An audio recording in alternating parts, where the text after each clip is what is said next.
गुरुर् साक्षात् परब्रह्मम्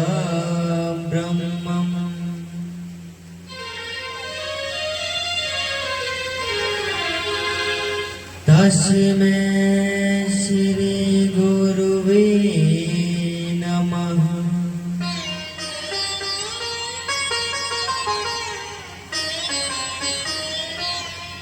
ध्यानमूलं गुरुमूर्ति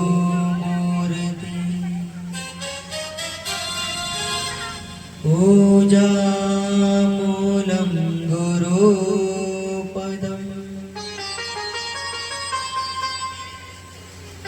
मन्त्रमूलं गुरुवाक्यम्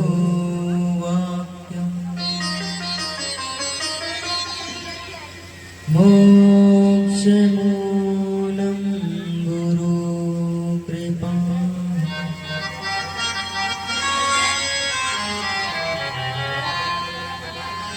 भक्ति भक्ति भगवन्त गुरु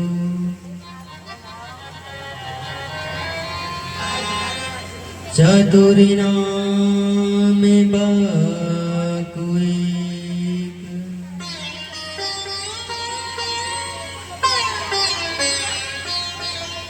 जो इनके पग बंधन किए।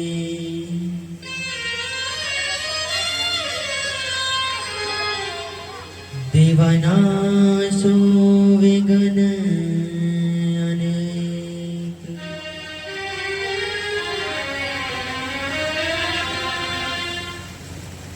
नमो ब्राह्मण देवाय गो ब्राह्मणिताय च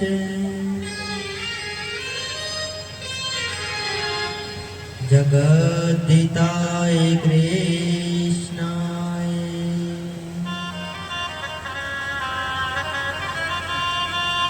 गोविन्दाय नमो नमः।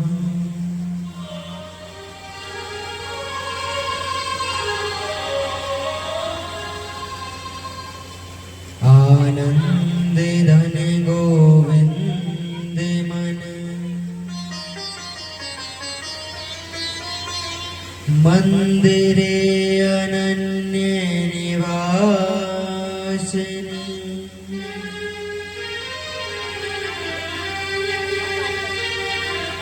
घनश्याम घन हित जात की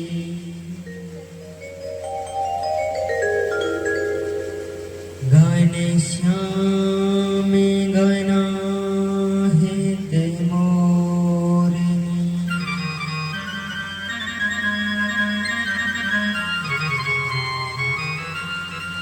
छवि ललित कमला कोटिशम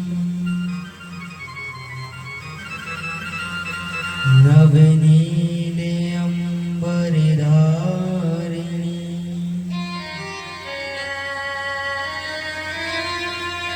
शशिवदन कंज विलोचनी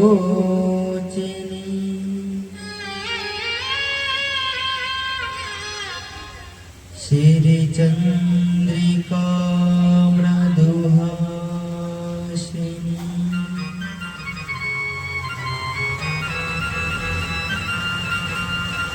जय जय श्री राधा रमण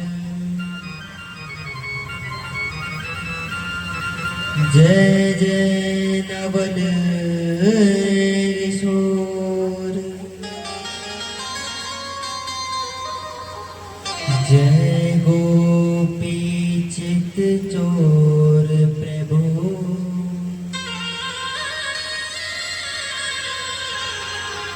जय जय माखन चोर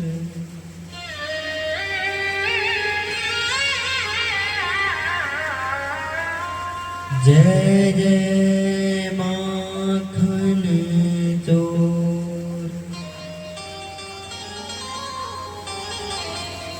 राधे मेरी मात है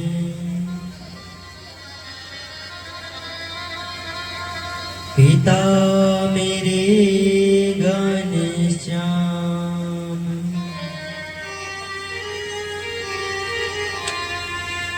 इन दोनों के चरणों में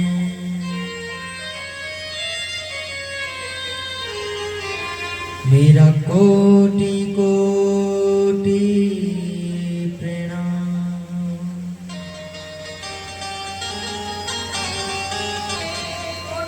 मेरा बारंबार प्रणाम।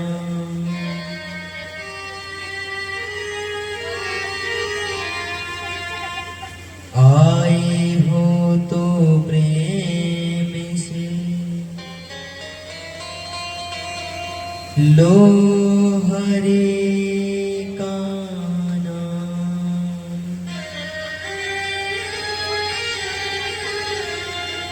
सभी भक्तों को दास गोविंद की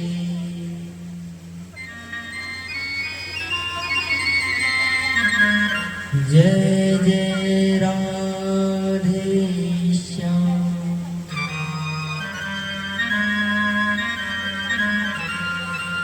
जय जय सीताराम।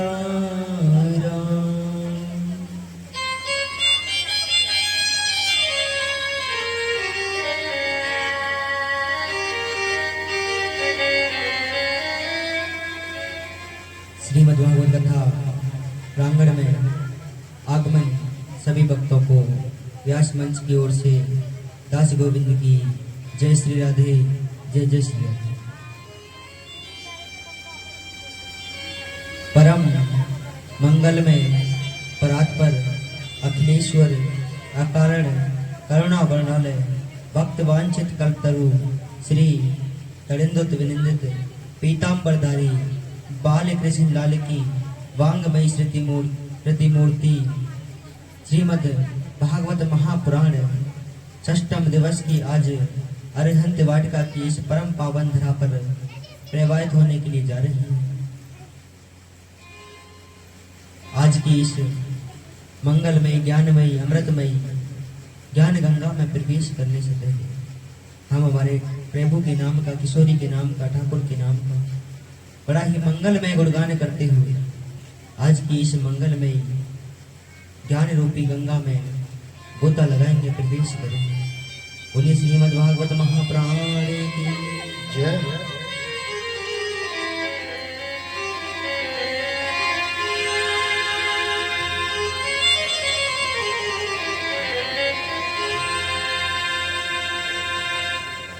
ओ नंद लाल तुम लाल हो जय जय। और मदन लाल गोपाल जय। और खाई खाई के तुम पल गए, तुम तो पराई माँ। हो कैसा मेला लगाया तूने श्याम, ओ सारी दुनिया जपे तेरा नाम।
मूसलाधार बरसात में लिया पर्वत उठा हाथ में। मूसलाधार बरसात में लिया पर्वत उठा हाथ में। मूसलाधार बरसात में लिया पर्वत उठा हाथ में।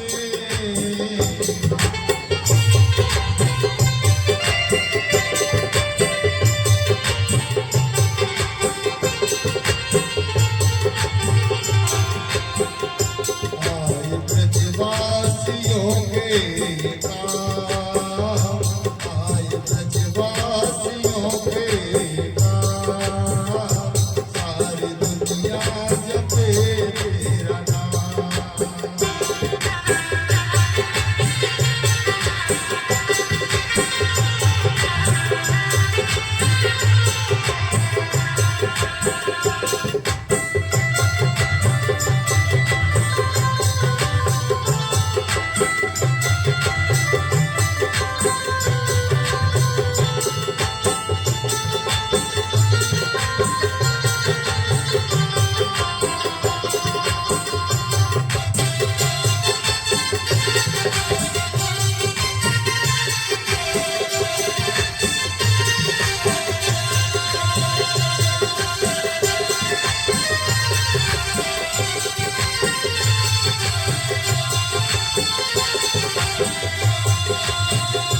कैसा मेला लगाया, कैसा मेला लगाया तूने श्याम।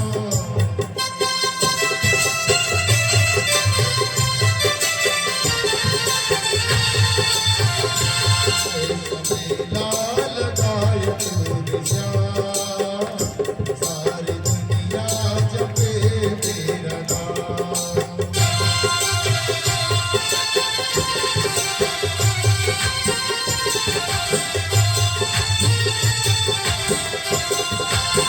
वो दीन दुखियों के दातार हो, भरत भक्तों के भंडार हो। दीन दुखियों के दातार हो, भरत दुखियों के भंडार हो। वो दीन दुखियों के दातार हो, भरत भक्तों के भंडार हो।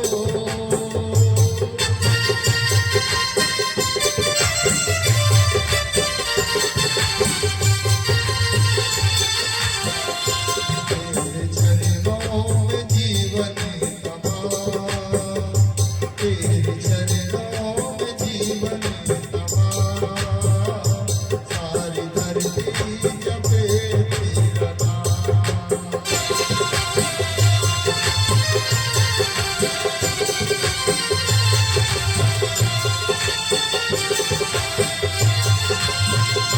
तेरा नाम, तेरा नाम, तेरा नाम, तेरा नाम।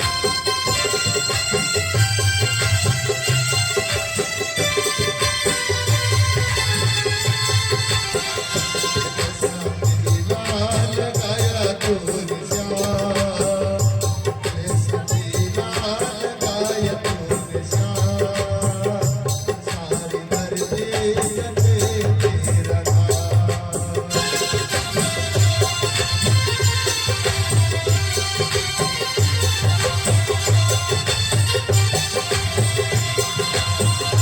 सारी दुनिया जपे तेरा नाम, सारी दुनिया जपे तेरा नाम।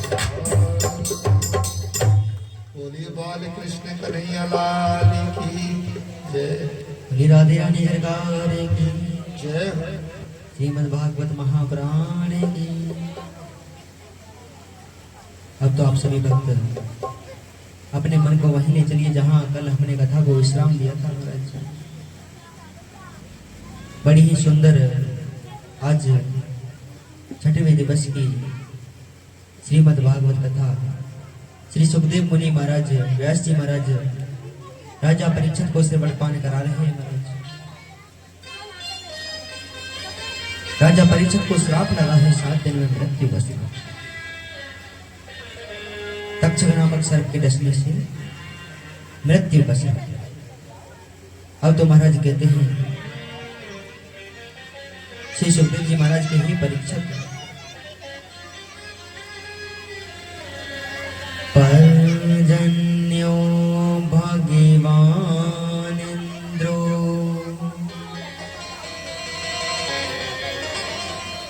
मेघस्तस्य ते मूर्ते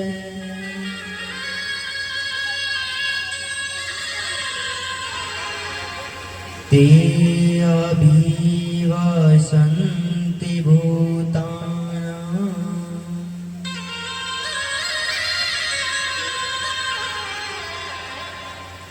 प्रीणां जीवनं पये।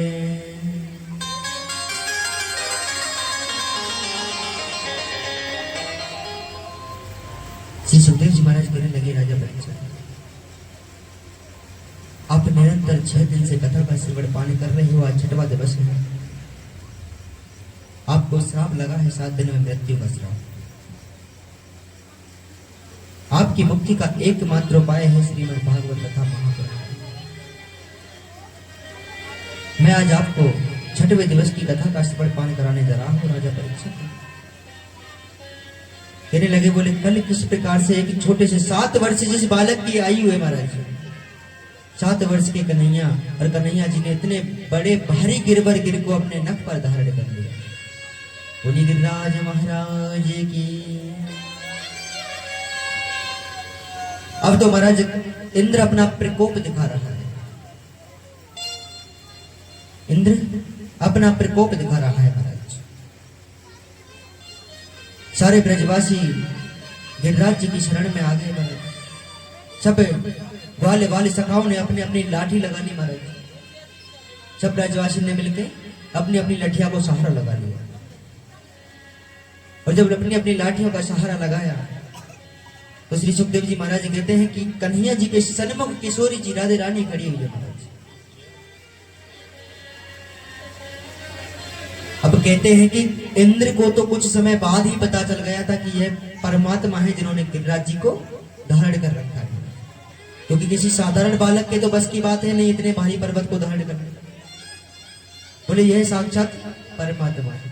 तो इंद्र तो चाहता था कुछ समय बाद ही अपना प्रकोप बंद करना, लेकिन कन्हैया जी ने कहा, बोले हे इंद्र, बोले आप अपने इस प्रकोप को सुचारू रखिए महाराज, क्योंकि आज मेरे सामने मेरी किशोरी खड़ी हुई है, राधे रानी खड़ी हुई है महाराज। यह दृश्य बार बार मेरे सामने नहीं आएगा, इसलिए आप अपने प्रकोप को सुचारू रखिए महाराज। अब कहते हैं 3 दिन जब बीत गए, कन्हैया जी को गिरवर को धारण किए हुए महाराज। ब्रजवासी बोले, बोले भैया लाला कन्हैया, बोले कन्हैया तेरी उंगली तनक दुख गई होगी, 3 दिन है कि 2 धारण करी होगी, राज्य को तू थोड़ा अपने हाथ हटा। कन्हैया बोलो, बोले भैया, बोले मैं मेरे उंगली हटा लूंगा तो गिरिराज जी कौन संभालेगा। सारे ब्रजवासी ग्वाल वाले बोले, कन्हैया तो को अलग है, कहते भारी पर्वत तेने धारण कर रहा को, तेने रोक रहा को ते भारी पर्वत को। कन्हैया बोले तो भैया आपको कहा लगे, आपने धारण कर रहा को। ब्रजवासी बोले, सब ग्वाल वाल सका बोले, कन्हैया हमारी लाठी ते रोकड़ो सहारा दे रखो, हमने या हमारे गिरिराज जी रुक रो है महाराज, रुको हुआ। कन्हैया बोले अच्छा ऐसी बात है, बोले ठीक है तो मैं मेरी उंगली नीचे को कर रहा हूं महाराज। कन्हैया जी ने तनक थोड़ा सा अपनी उंगली को नीचे किया और गिरिराज जी नीचे आने लगे। अब तो सब ब्रजवासी चिल्लाने लगे, कन्हैया बचा, बोले अल्लाह बचाइयो, ओ छोरा बचाइयो। कन्हैया ने वापस अपनी उंगली का सहारा दिया। सब बाल बाल सखा, ब्रज नारियां, ब्रज गोप कहने लगे, बोले कन्हैया लाला, बोले इतने भारी पर्वत और तेरी 7 वर्ष की, मात्र 7 वर्ष की आयु, तेरे इतने भारी पर्वत को कैसे धारण कर रखो लाला। कन्हैया बोलो, बोले बोले भैया मैं तुमसे बोलता ना, मैं जय जय हूँ, जय जय। कौन हूँ? जय जय। बोले तुम माने ना मैं जय जय हूँ। कहने लगे कन्हैया जी, बोले हे ग्वालवाल, बोले इस इतने भारी पर्वत को धारण करने का एक ही कारण है कि कछु माखन को बल बढ़ो,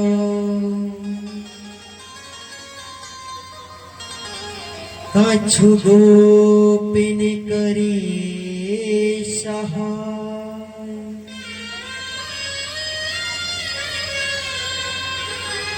श्री राधे जो की कृपा सो मैंने गिरवर लियो उठा,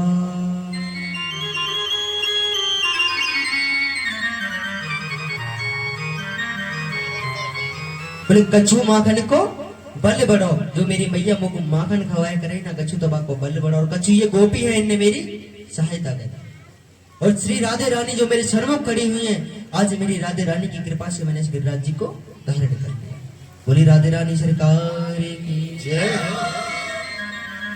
अब तो महाराज कहते हैं इंद्र अपना निरंतर प्रकोप दिखा रहा है, बड़ी भारी वर्षा हो रही है। अब जितनी जल ब्रज में बरस रहा है महाराज, उसका पान कर रहे हैं अगस्त मुनि।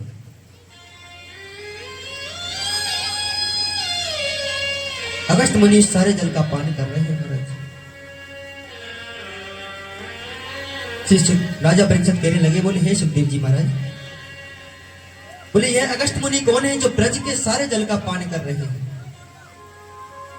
श्री सुखदेव जी महाराज कहने लगे, बोले राजा परीक्षित, बोले एक बार त्रेता में जब भगवान श्री राम वनवास काट करके वापस जब लौट करके आए अयोध्या में, तो माता जानकी कहने लगी, बोले स्वामी, बोले आज तक हमारे यहाँ बहुत सारे संत आए, ऋषिगण आए अपने मन इच्छा अनुसार भोजन करते हैं, थोड़ा सा भोजन पाते हैं और चले जाते हैं, वह उनका पेट तो भर जाता है लेकिन मेरा मन नहीं भरता। बोले स्वामी, आप किसी ऐसे संत को लेकर के आइए जिसको मैं मेरी मन इच्छा अनुसार भोजन कराऊं महाराज। तो राम जी महाराज जाने लगे, रास्ते से जा रहे थे, सामने से अगस्त मुनि आ रहे थे। अगस्त मुनि को देखकर कहने लगे, बोले हे ऋषिवर, आज हम आपको हमारे यहाँ भोजन के लिए आमंत्रित करते हैं। अगस्त मुनि को राम जी महाराज भोजन के लिए आमंत्रित कर दिया। तो अगस्त मुनि आकर पहुंचे घर महल में। राम जी महाराज तो चले गए, इधर माँ जानकी कहते हैं बड़ा सम्मान किया ऋषि, अगस्त ऋषि का बड़ा आदर किया, बैठने को शुभ आसन दिया, बहुत सुंदर आसन दिया महाराज। और आसन देकर के विराजमान हुए अगस्त मुनि, जानकी जी रसोई में कार्य कर रही है महाराज, बड़े सुंदर सुंदर पकवान बनाए, अगस्त मुनि को परोसने लगे। अब कहते हैं एक बार आटा गूथा, पूड़ियां बेली महाराज सेकी, अगस्त मुनि को परोसी, अगस्त मुनि ग्रहण कर गए। दोबारा आटा गूथा, धीरे धीरे करके महाराज कहते हैं कि सुबह से संध्या हो गई महाराज, प्रातः से संध्या हो गई। माँ जानकी जी आटा गूंथती, पूड़ियां बेलती, परोसती, अगस्त मुनि ग्रहण कर जाते। जब संध्या हो गई तो माँ जानकी जी हारने लगी महाराज। और जब जानकी जी हारने लगी तो गणेश जी महाराज से प्रार्थना की, बोले हे गणपति, अब आप आइए, आकर के मेरी सहायता कीजिए। गणेश जी महाराज आए, साथ में रिद्धि सिद्धि को लेकर के आए। अब तो गणेश जी महाराज पूड़ियां सेक रहे थे, रिद्धि सिद्धि पूड़ियां बेल रही थी महाराज, और जानकी जी परोस कर आ रहे हैं। एक दिन हुआ, 2 दिन हुए महाराज, अब तो धीरे धीरे 15 दिन हो गए, 16 दिन हो गए, 17 दिन हो गए महाराज अगस्त मुनि को भोजन पाते हुए। रिद्धि सिद्धि हार गई, गणेश जी महाराज हार गए, जानकी जी हार गई। 18वां दिन जब हुआ महाराज, तो कहते हैं जब राम जी का आगमन हुआ, आके देखा राम जी महाराज ने, बोले सब हार चुके हैं। कहने लगे, बोले हे देवी बताइए, मन इच्छा अनुसार भोजन कराया या नहीं कराया ऋषि को? जानकी जी कहने लगी, बोले स्वामी, बोले अब की बार तो आप ऐसे संत को हमारे यहाँ ले आए, अगली बार दोबारा कभी मत लेके आए। बोले इतना भोजन कौन ग्रहण करता है? 18 दिन हो गए आज। तब जाकर अगस्त मुनि ने कहा महाराज कि अब हम महापूर्ण हुए, अब हमारे लिए जल लेकर के आइए। जानकी जी कहने लगी, बोले स्वामी 18 दिन तक भोजन किया है, जिस प्रकार से इन्होंने भोजन पाया है इतना तो हमारे यहाँ जल भी नहीं है, अब इनको जलपान कहां से करें। तब राम जी ने कहा, बोले हे ऋषिगण, बोले हे अगस्त मुनि महाराज, बोले आपने त्रेता में आकर के हमारे यहाँ भोजन ग्रहण किया है, भोजन पाया है, और द्वापर में जब हमारा कृष्ण के रूप में अवतार होगा तब हम गिरिराज को अपने नख पर धारण करेंगे, इंद्र अपना प्रकोप दिखाएगा, बड़ी भारी वर्षा होगी और जितना भर जल ब्रज में बरसेगा उसका आप पान करोगे महाराज। अब तो वही समय आ गया कि जितना भर जल ब्रज में बरस रहा है उसका पान अगस्त मुनि कर रहे हैं। जैसे हमारे यही देख लो, सुबह से शाम तक बरसात हो गए, इतने पानी भर जाए, वर्षा हो जब थोड़ी देर बाद गायब हो जाए।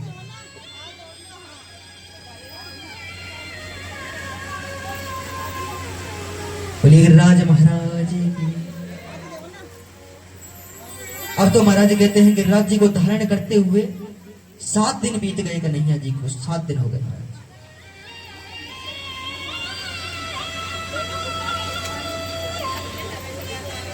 7 दिन जब हो गए तो इंद्र आया, इंद्र ने आकर के भगवान के चरणों में क्षमा याचना की, बोले हे भगवान, मैं आपको पहचान ना सका, आप मुझे क्षमा कर दीजिए। इंद्र को अहंकार को दूर किया, गिरिराज जी को धारण किया, गिरिराज जी को यथास्थान विराजमान करा के अब तो महाराज गिरिराज बाबा के लगा, बोले लाओ ब्रजवासियों मरो भोग। अब तो महाराज सारे ब्रजवासी मिलकर गिरिराज जी का भोग लगाने लगे, 56 प्रकार का भोग। अब कहते हैं कि महाराज एक से तो एक रूप से तो पूज रहे हैं कन्हैया जी और एक से पुजवा रहे हैं महाराज। बड़ा सुंदर मनमोहक दृश्य महाराज। सारे ब्रजवासी पूजा कर रहे हैं गिरिराज जी की। आज भी गिरिराज जी की 7 कोस की परिक्रमा जाते हो ना करने के लिए। अब गुरु पूर्णिमा आ रही है, गुरु पूर्णिमा आ रही है ना, अब हमारे यहाँ कहते हैं मोड़िया पूर्णिमा। सबसे ज्यादा गोवर्धन की परिक्रमा चलती है इस समय, और इतनी भारी परिक्रमा चलेगी कि पैर रखने की जगह नहीं मिलेगी महाराज, इतनी भयंकर गिरिराज जी की परिक्रमा। गिरिराज महाराज की। अब तो महाराज कहते हैं श्री सुखदेव जी महाराज, यही राजा परीक्षित अहो बकीयम में स्तन काल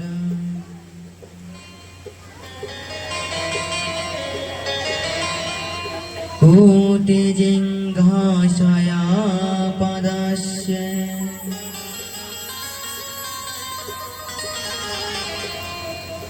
लेभे गतिं छात्राय चिंता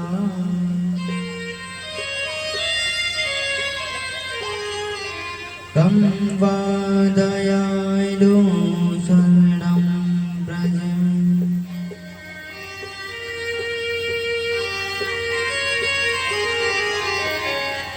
अब तो सारे ब्रजवासी जब लौट करके आए तो एक दिन कहते हैं कि जितनी गोपियां थी महाराज नदी में स्नान करने के लिए गई यमुना में, और यमुना में स्नान कर रही थी निर्वस्त्र होकर के, बिना वस्त्रों के स्नान। जब कन्हैया जी ने देखा, बोले इनको इसका पाप लगेगा महाराज, तो उन गोपियों को ज्ञान देने के लिए उनके नदी के किनारे पर वस्त्र रखे होते उन वस्त्रों का हरण कर लिया और वस्त्रों को चुरा लिया महाराज, और कदम के वृक्ष पर जाकर के बैठ गए।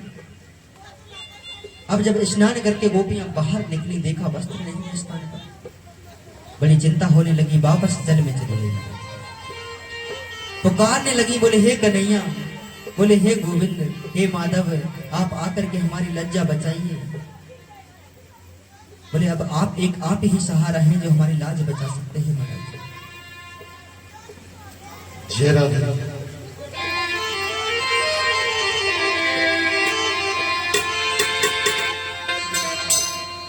हरि को ले गयो चीर हमारे, ये झूला में करे कर डारे।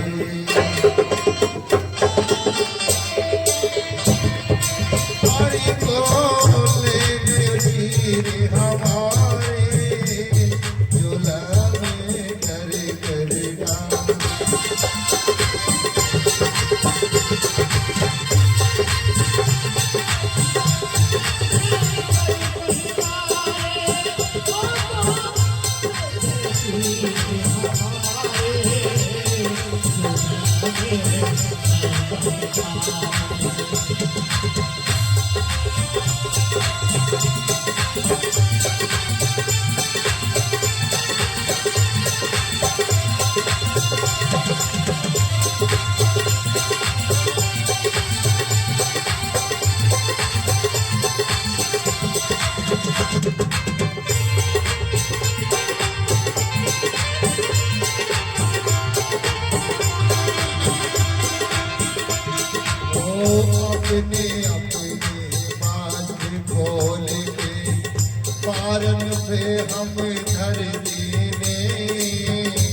अपने अपने वास्ते खोल के पारन पे हमें धर दीने।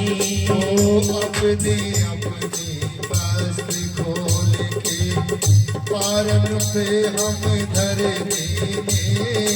अपने अपने वस्त्र खोल के पारन पे हमें धर दीने। और ना कोई मानस ना कोई मंदिर, ना कोई मानस ना कोई मंदिर, कौन ने बादल बारे हैं,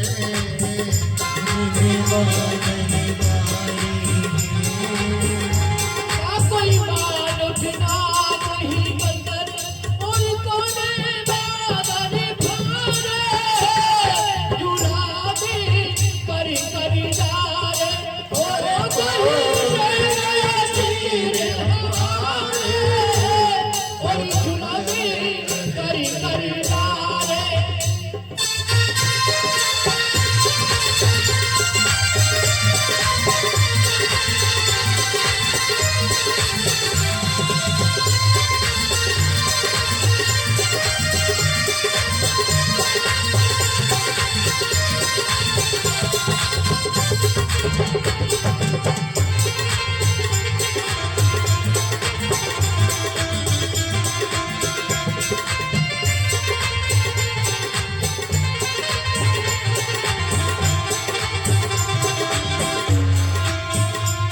अरे मंद मंद मुस्काई कदम पे, दे मन मुस्कान आई कदम पे और बैठे देखे मनवारी मन बात पुछताई कदम परी जग बैठ रहे बनवारी।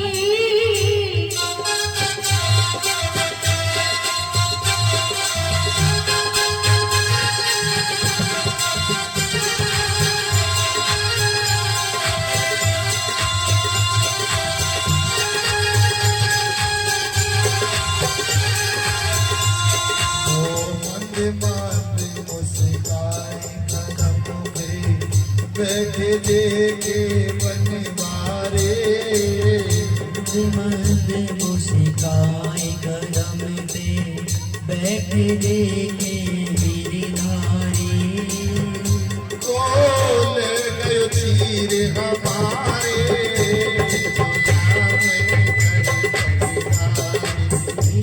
बोले गयो चीर हमारे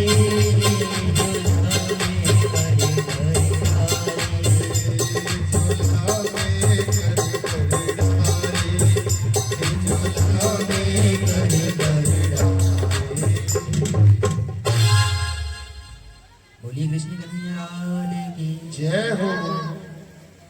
अब तो महाराज कहते हैं जब कन्हैया को पुकारने लगी, कन्हैया मधुर मधुर बंसी बजाने लगे और मधुर मधुर जब बंसी बजाने लगे कन्हैया, तो एक गोपी की नजर गई, कन्हैया का पैर कदम की डाली से नीचे लटका हुआ था। एक गोपी ने पैर को देखा, दूसरी गोपी ने देखा गोपियों के वस्त्र कदम की डाल पर रखे हुए थे। जब देखा बोले किसी और ने नहीं, कन्हैया ने ही हमारे वस्त्रों को चुराया है। पुकारने लगी, बोले कन्हैया आप हमारे वस्त्र हमें वापस लौटा दीजिए। कन्हैया बोले बोले बोले हे भाभी, अगर आपको अपने वस्त्र चाहिए तो बाहर आइए और अपने वस्त्र ले जाइए। गोपियां कहने लगी, बोले कन्हैया हम बाहर नहीं आ सकते, हम निर्वस्त्र अवस्था में हैं। कन्हैया बोले बोले गोपियां भाभी, बोले मैंने कब आपको निर्वस्त्र नहीं देखा महाराज, मैं संपूर्ण ब्रह्मांड को देखता हूं।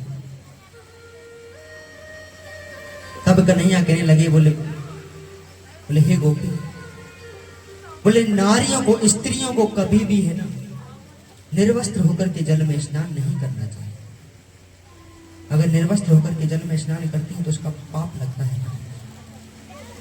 ऐसा ज्ञान देकर के उनके वस्त्र लौटा करके गोपियों को कन्हैया जी वहां से चले आए। बोलिए कृष्ण कन्हैया लाल की। हरि हरि।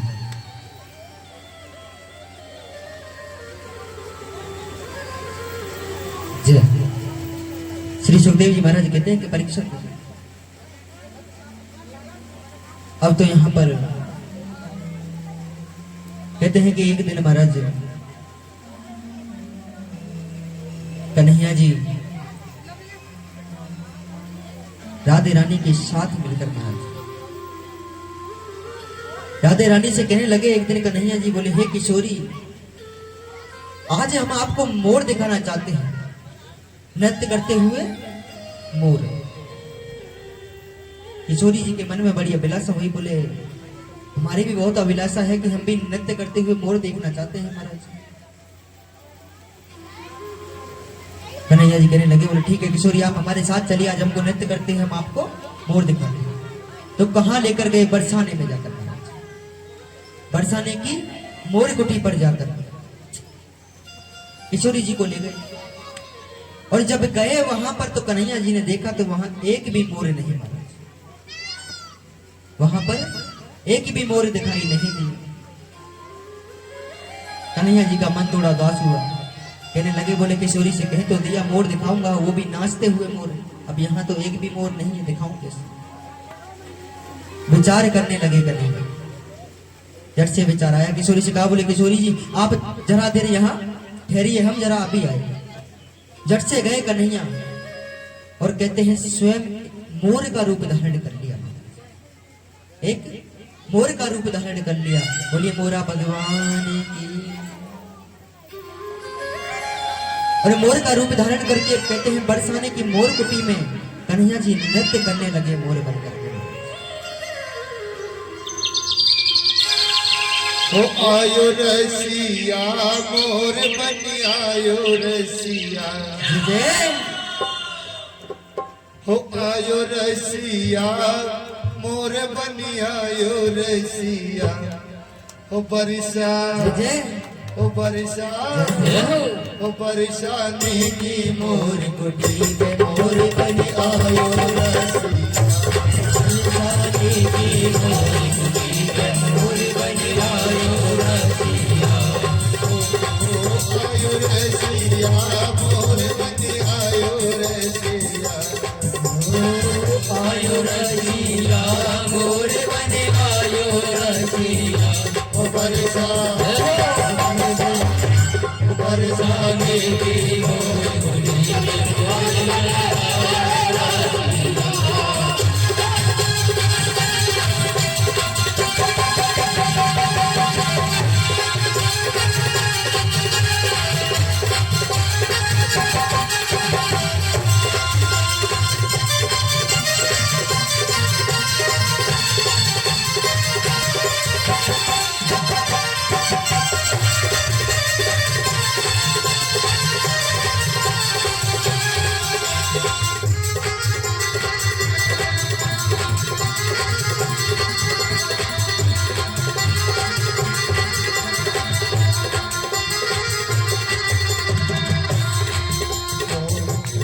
Oh,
बरसाने के मोर बने आयो रसिया बरसाने के मोर बने आयो रसिया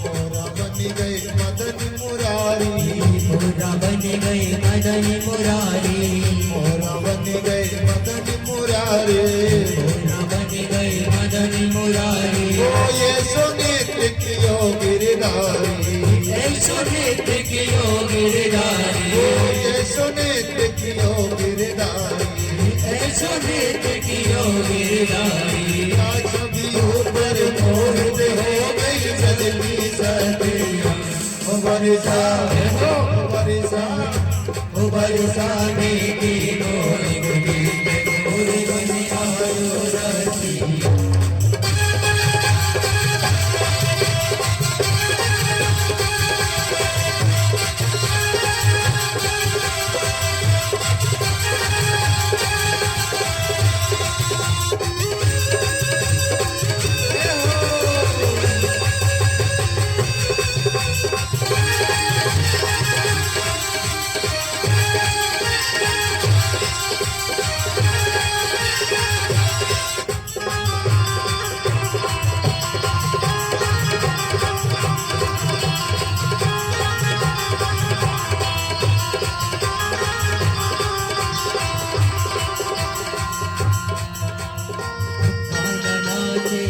छम छना ना नाचे छम छम छनना गाना नाचे छम छम छना ना ओ पायल बज रही झन झन झनना ओ पायल बज रही धन धन धना पायल बज रही झन झन झनना पायल बज रही धन धन धना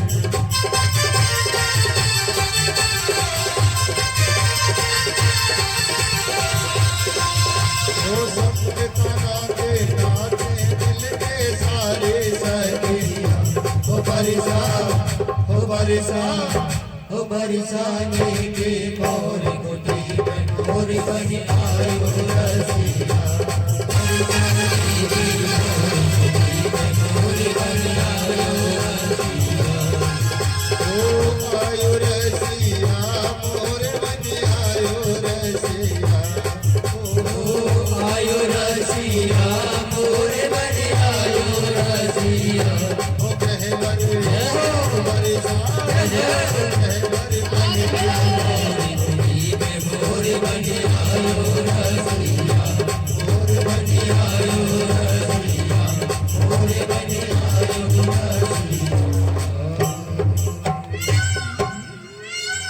बोलिए मोरा भगवान की जय हो जय हो। अब तो महाराज कहते हैं श्री सुखदेव जी महाराज के ही राजा परीक्षित स्वागतम वो महाभागा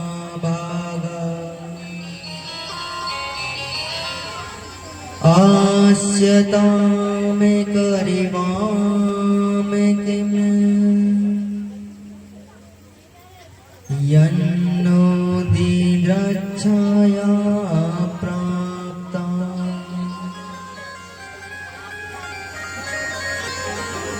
ओपे पान्नामिदं हिवा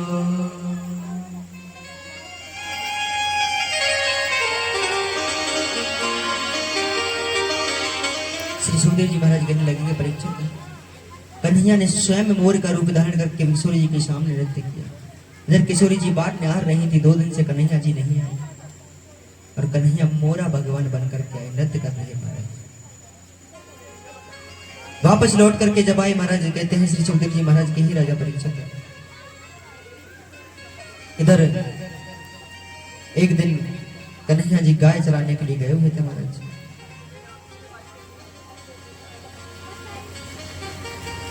और जब गाय चराने के लिए गए महाराज तो वहां पर कंस का भेजा हुआ एक राक्षस आ गया।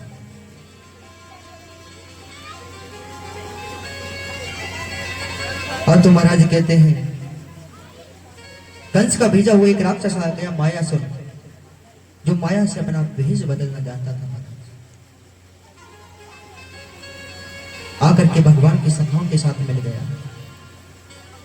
भगवान ने उस राक्षस को पहचान कर उसकी कहते हैं मुक्ति प्रदान की, उसका उद्धार किया। बोलिए कृष्ण कन्हैया लाल की। श्री सुखदेव जी महाराज कहते हैं कि परीक्षित, अब तो महाराज कहते हैं एक दिन यहां पर राधे रानी अपनी सखियों के साथ खेलने के लिए आई महाराज,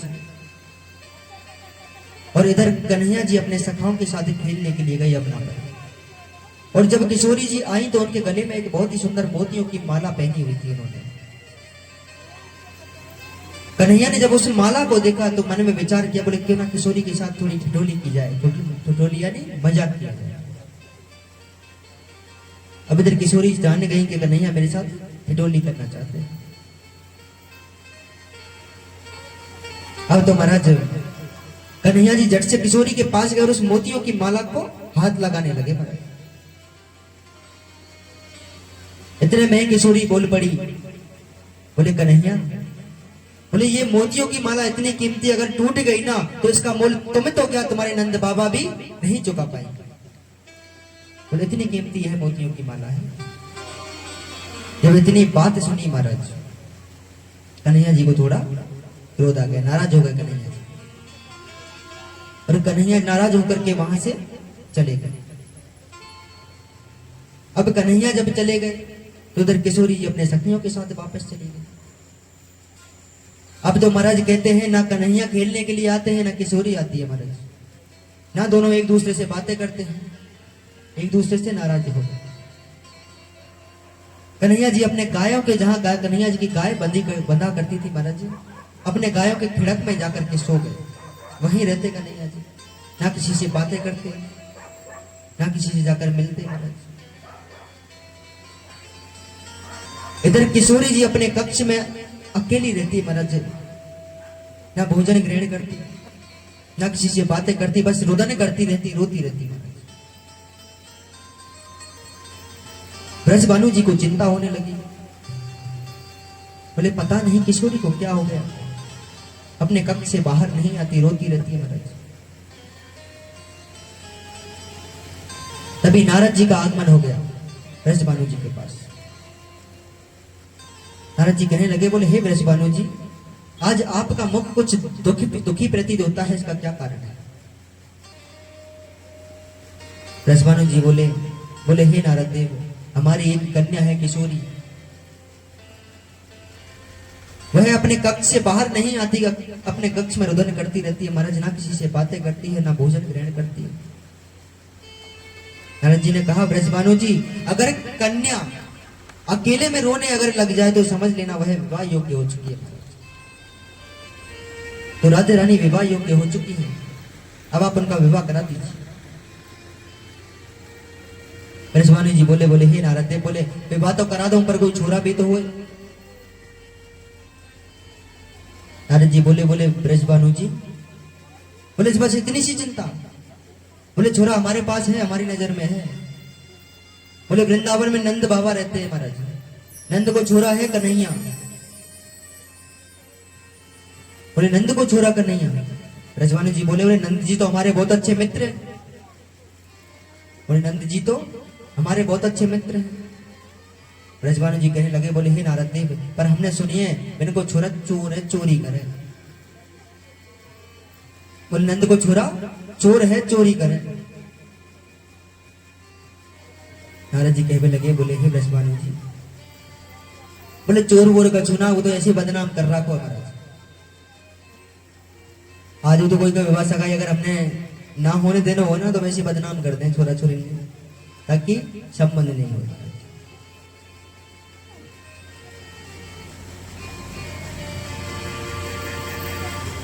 अब कहते हैं श्री सुखदेव जी महाराज के परीक्षा,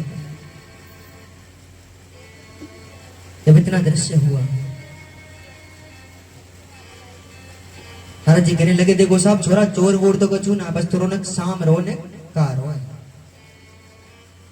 रसबानु जी विचार करने लगे, बोले किसी अनजान को अपनी कन्या देने से अच्छा अपने मित्र को देंगे, जानते भी हैं नंद बाबा को। बोले कल को कोई बात हुई, कोई ऊंच नीच हुई, कम से कम कह तो सके नंद बाबा थे। जब इतनी बात हुई तो रसबानु जी ने एक प्रस्ताव पत्र लिखा,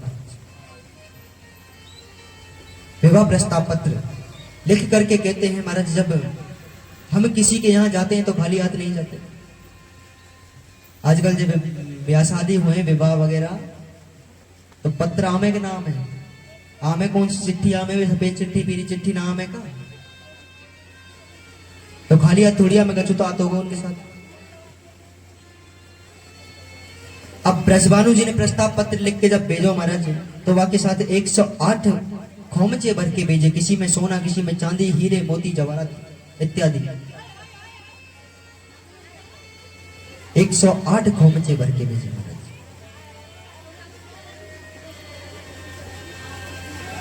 श्री सुखदेव जी महाराज कहते हैं कि परीक्षा करना। जब प्रस्ताव पत्र नंद बाबा के पास पहुंचा तो नंद बाबा को बड़ी प्रसन्नता हुई। बोले ब्रजबानु जी अपनी कन्या किशोरी का विवाह हमारे सुपुत्र कृष्ण के साथ करना चाहते हैं महाराज। बड़ी प्रसन्नता हुई। इधर कन्हैया जी को जब पता चली, बोले ब्रजबानु जी के यहाँ से विवाह प्रस्ताव पत्र आया हुआ है महाराज। डर से दौड़े दौड़े गए, जो खोमचे थे 108 उनको उगाड़ उगाड़ कर देखने लगे महाराज। किसी में सोना, चांदी, हीरे, जवाहरात, मोती। जब एक खोमचे को उगाड़ कर देखा तो उसमें वही मोती जिन मोतियों की माला राधे रानी ने किशोरी ने पहन रखी थी महाराज। झट से कन्हैया जी ने उस खोमचे में से एक मुट्ठी मोती लिए और महल के पीछे चले गए। नंद बाबा का आगमन हुआ। नंद बाबा ने पूछा, बोले यहाँ कोई आया था? सैनिकों ने कहा, बोले कन्हैया आए थे, एक मुट्ठी मोती लेकर महल के पीछे गए। नंद बाबा महल के पीछे गए, कन्हैया जी मोतियों की खेती कर रहे थे महाराज।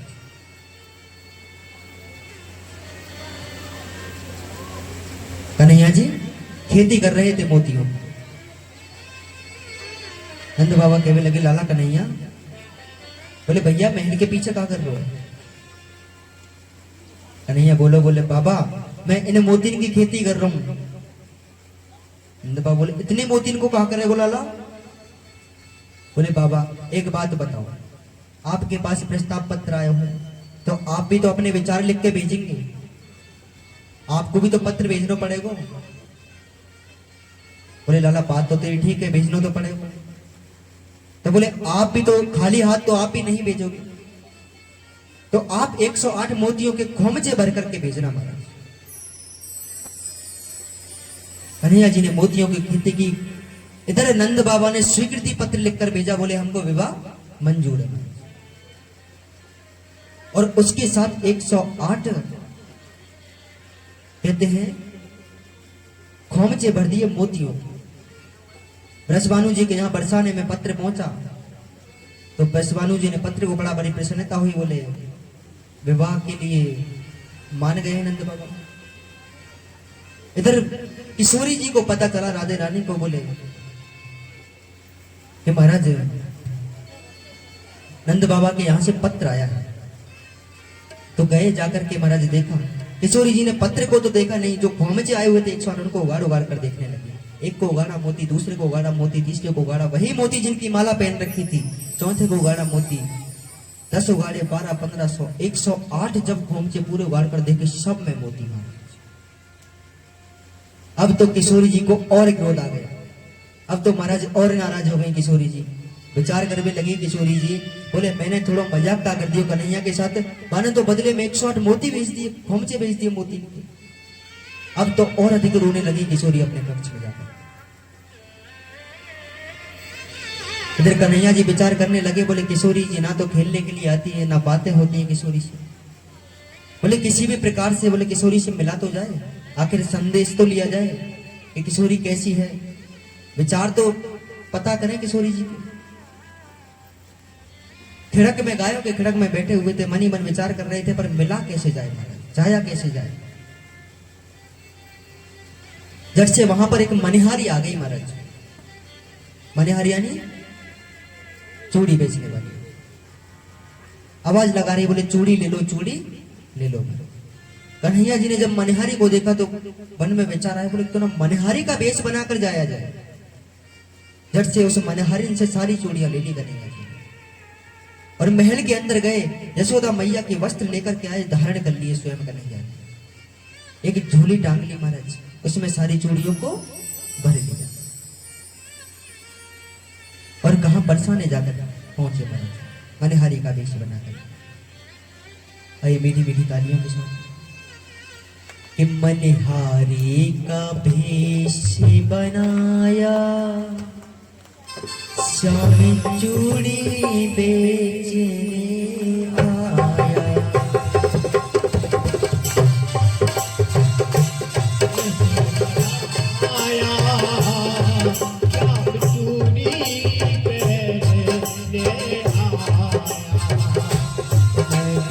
मनिहारी का भेष बनाया, श्याम चूड़ी बेचने आया।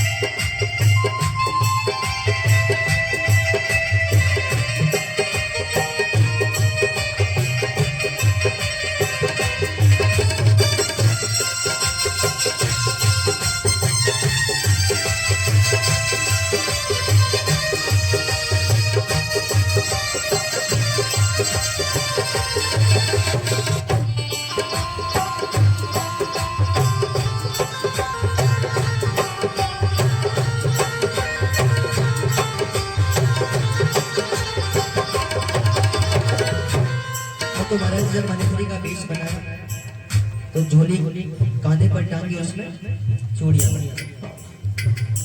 ओ झोली कांधे धरी, उसमें चूड़ी भरी। ओ झोली कांधे धरी, उसमें चूड़ी भरी। ओ झोली कांधे धरी, उसमें चूड़ी भरी।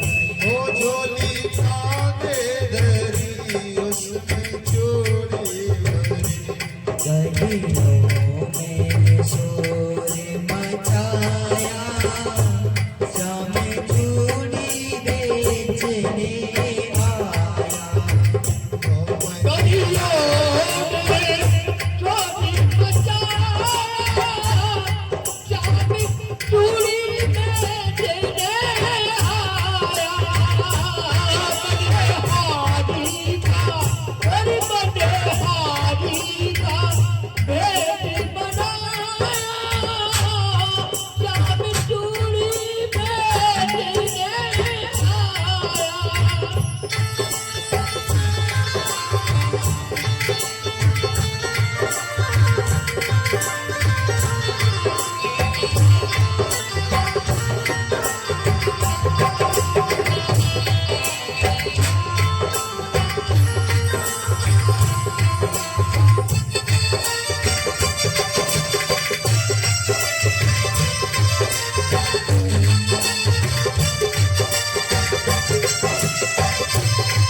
कहते हैं कि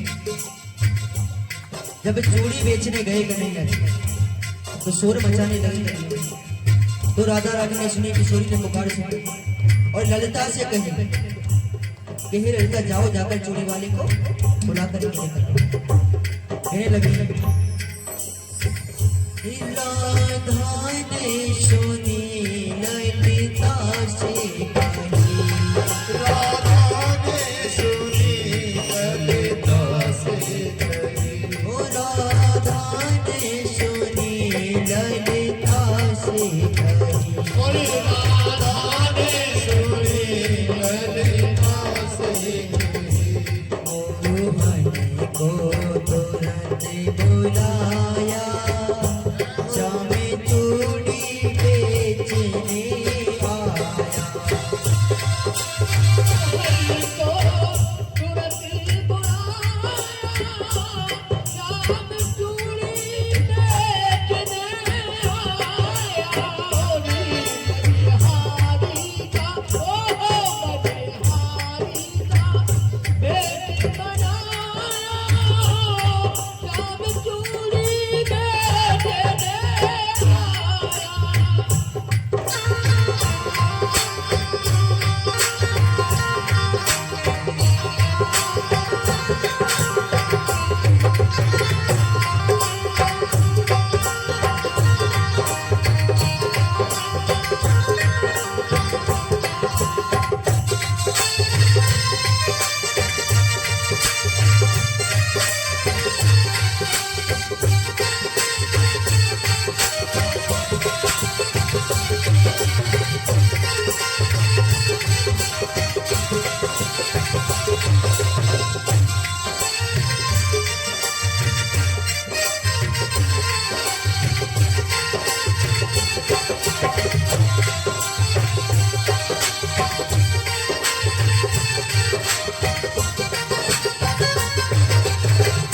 अब तो महाराज जब बुलाया कन्हैया को तो राधे राधे कहने लगी, ओ चूड़ी लाल नहीं पहनो, चूड़ी हरे नहीं पहनो, चूड़ी लाल नहीं पहनो, चूड़ी हरी नहीं पहनो। ओ चूड़ी लाल नहीं पहनो, चूड़ी हरे नहीं पहनो। चूड़ी लाल नहीं पहनो, चूड़ी हरी नहीं पहनो। मुझे श्याम रंग है भाया, श्याम चूड़ी बेचने आया। ओ मुझे श्याम रंग है भाया, श्याम चूड़ी बेचने आया।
राधा पहनने लगे, श्याम पहनाने लगे। ओ राधा पहनने लगी, श्याम पहनाने लगी।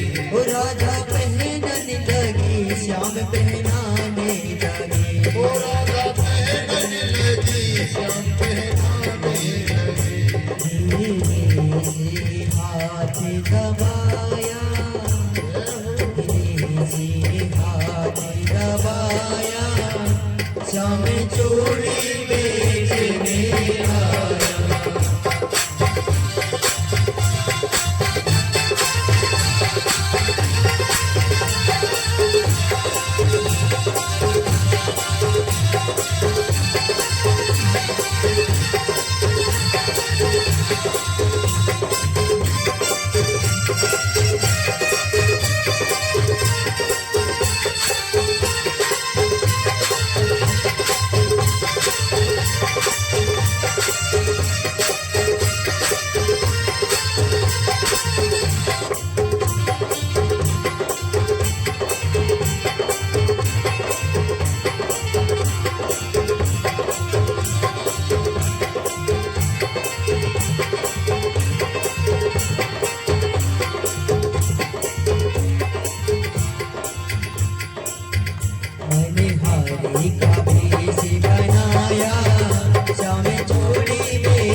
अब तो महाराज जी कहते हैं श्री सुखदेव जी महाराज के राजा परीक्षित चूड़ी बेचने गए, मनहरी का वेश धारण करके कन्हैया जी राधा रानी को चूड़ी पहना कर वापस लौट कर गए।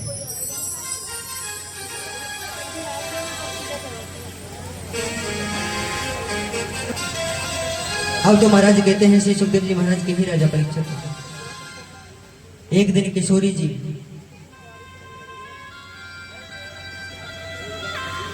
अपनी सखियों के साथ कहा मधुबन में आई महाराज, और मधुबन में तैयारी चल रही थी, बड़ी सुंदर रास की तैयारी।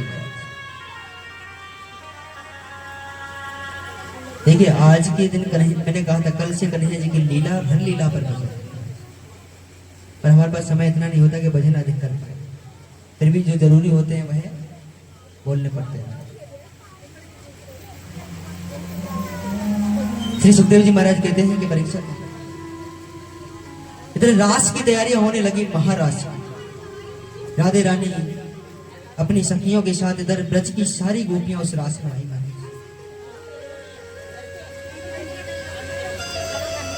और जब इस सारी गोपियां उस रास में आई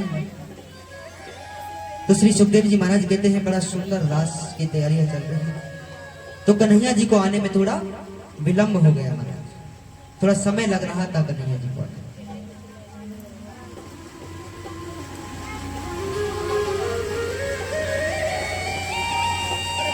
अब जब कन्हैया जी को समय लगा तो श्री सुखदेव जी महाराज कहते हैं कि परीक्षित सारी ब्रज गोपियों ने एक बहुत ही सुंदर रेशम का झूला बनाया और इस झूले पर किशोरी जी को बैठाया और किशोरी जी को झूले पर बैठा कर झूला झुलाने लगी महाराज।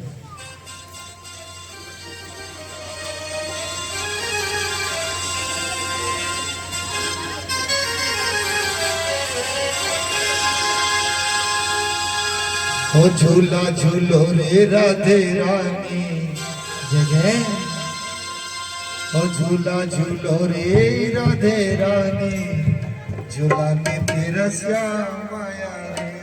सारी ब्रज गोपियां राधे रानी को झूला झुलाते हुए गा रही हैं, नृत्य कर रही है महाराज, मंगल गान गा रहे हैं। ओ श्याम आया श्याम आया श्याम आया रे, ओ श्याम आया श्याम आया श्याम आया रे। झूला झूलो रे राधे रानी, झूला में तेरा श्याम आया रे। झूला झूलो रे राधे रानी, झूला में तेरा श्याम आया रे।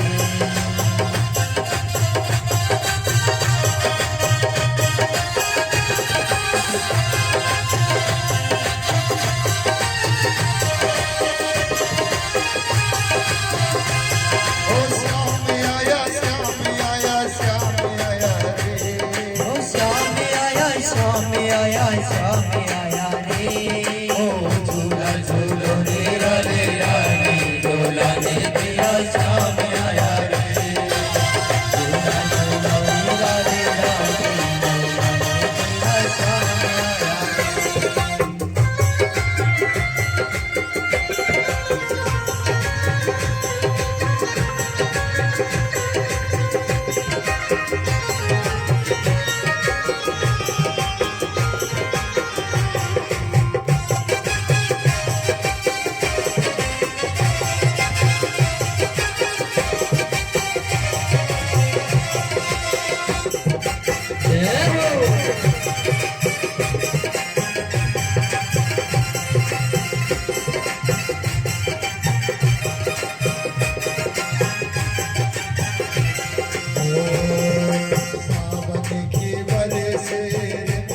चांदी का झूला रेशम के डोरे और चांदी का झूला रेशम के डोरे और चांदी का झूला चांदी का झूला है चांदी का झूला चांदी का झूला बड़ा सुंदर है झूला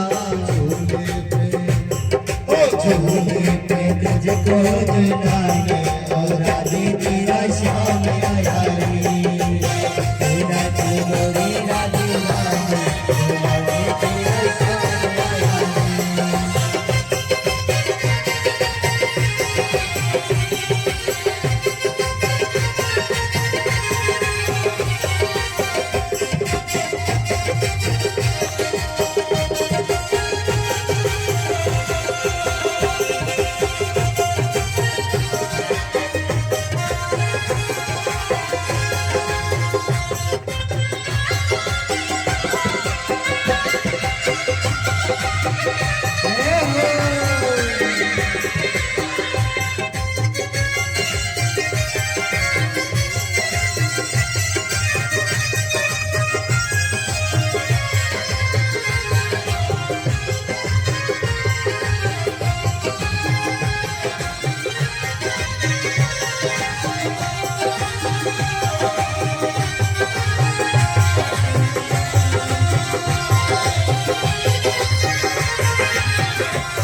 मुरलिया बड़ी मधुर मुरलिया के हाथन में साजे मुरलिया राधा के हाथों में साजे मुरलिया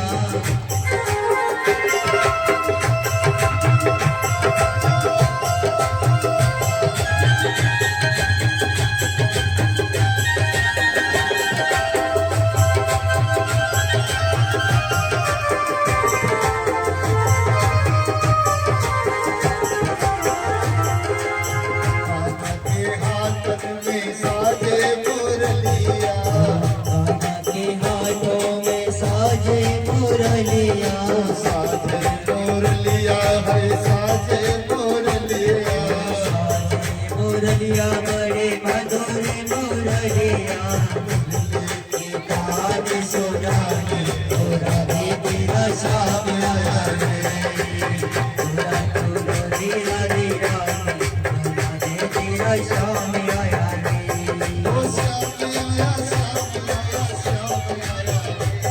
ओ श्याम आया श्याम आया श्याम आया रे झूला झूलो रे राधे राधे झूला रे तेरा श्याम आया रे झूला झूलो रे राधे राधे झूला रे तेरा श्याम आया रे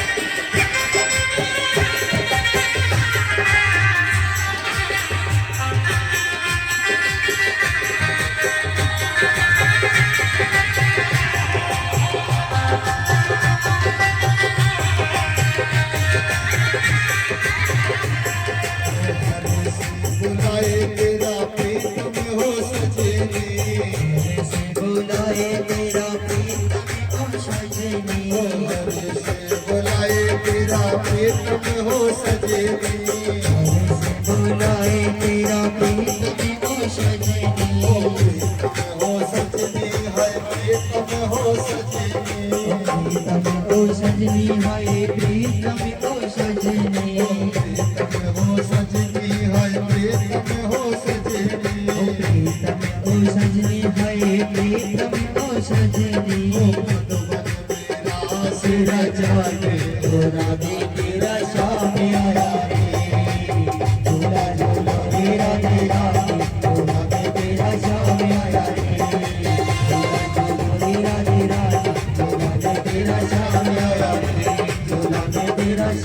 आया बोली श्याम सुंदर भगवान की जय, राधे रानी सरकार की जय, जय जय श्री राधे कृष्ण।